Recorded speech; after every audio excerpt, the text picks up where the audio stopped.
जीवन की गतिविधियां जिस तरीके से चल रही हैं, हर इंसान कहीं ना कहीं पैसों को लेकर तंग हो रहा है। चलते हुए व्यापार अचानक से बंद हो गए हैं। एक उम्मीद, एक आस में इंसान जीने लगा है कि अब कुछ ठीक होगा, शायद वक्त पलटेगा और कुछ नया हो जाएगा। कुछ लोगों के ऊपर इस पीरियड में बहुत ज्यादा ऋण भी चढ़ गया है। आज मैं आपको ऋण मुक्ति के कुछ अचूक उपाय बताने आई हूँ, लेकिन उससे पहले मैं आपको बता दूं मैं कौन हूँ। मैं आपके एस्ट्रोलॉजर हूँ, वास्तुशास्त्री हूँ, चेहरा भी पढ़ती हूँ, आवाज भी पढ़ती हूँ और हाथों की लकीरें भी पढ़ लेती हूँ। ऋण होना इसका सबसे बड़ा कारण होता है आपकी कुंडली के छठे भाव का किसी ना किसी तरीके से पीड़ा में आ जाना। आपका छठे भाव का मालिक अगर कहीं ना कहीं पीड़ा में होगा या किसी और ग्रह के साथ संबंध बनाकर आपको दुष्परिणाम दे रहा होगा तो आप कर्जे में जरूर आ जाएंगे।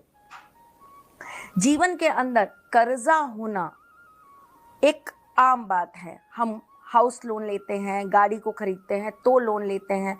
लोन लेना बुरा नहीं है, पर वो लोन चुक जाए ये सबसे ज्यादा जरूरी होता है।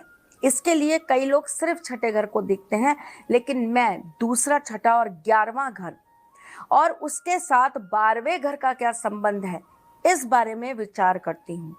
इन चारों घर के जो आपकी कुंडली में बैठे हुए नक्षत्र हैं उनका आपस में क्या संबंध है इस पर मैं विचार करती हूँ। तो चलिए जी, आज हम इन्हीं सब चीजों को चर्चा करके आपसे कुछ नया बताने चले आए हैं। काल पुरुष की कुंडली के अनुसार देखूं तो छठे घर का मालिक बुध होता है। और अगर मैं इसे बहुत नॉर्मल तरीके से बात करूं तो कर्जा मुक्ति के लिए हम दो देवताओं को सबसे ज्यादा प्रमुख रूप से पूजते हैं, एक हनुमान जी और एक गणेश जी। आज इन दोनों के आशीर्वाद से मैं आपको कुछ ऐसा बताने जा रही हूं जो आपने 4 हफ्ते लगातार कर लिया तो आप ऋण से बिल्कुल मुक्त हो जाएंगे। करना क्या है बताती हूं आपको। मंगलवार के दिन आपको हनुमान जी के मंदिर में सिंदूर और चमेली का तेल चढ़ाना है, लेकिन साथ में आपको एक और क्रिया करनी है। सोमवार की रात को आपको हरी मूंग की दाल को भिगो लेना है और वो भीगी हुई दाल आपको सिंदूर के साथ मंगलवार के दिन हनुमान जी के मंदिर में हरे कपड़े में बांधकर छोड़ आनी है। ये आपने कर लिया मंगलवार का काम।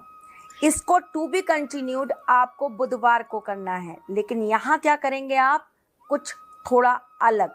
आपको एक हरे कपड़े के अंदर फिटकरी और सिंदूर बांध लेना है। हरे कपड़े के अंदर फिटकरी का टुकड़ा और सिंदूर बांधने के बाद आपको इसको गणेश जी के मंदिर में छोड़ आना है। ये क्रिया लगातार आपको 4 हफ्ते करनी है। आपके ऊपर ऋण कितना भी हो, कैसा भी हो, उससे निकलने का रास्ता आपको 101% मिल जाएगा।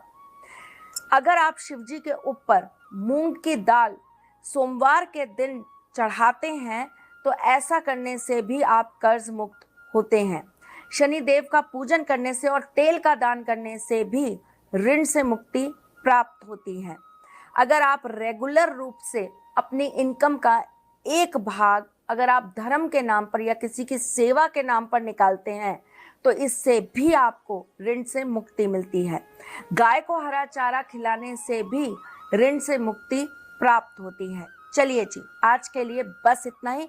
फिर आऊंगी कुछ नया, कुछ अलग, कुछ अद्भुत लेकर। तब तक के लिए मुस्कुराते रहिए, रिश्तों में मजबूती बना के रखिए, अपने साथी के साथ यूं ही जुड़े रहिएगा, प्यार देते रहिएगा, प्यार लेते रहिएगा। रखिएगा चैनल को लाइक, सब्सक्राइब और शेयर करना बिल्कुल मत भूलिएगा। हम फिर मिलेंगे, तब तक के लिए जय श्री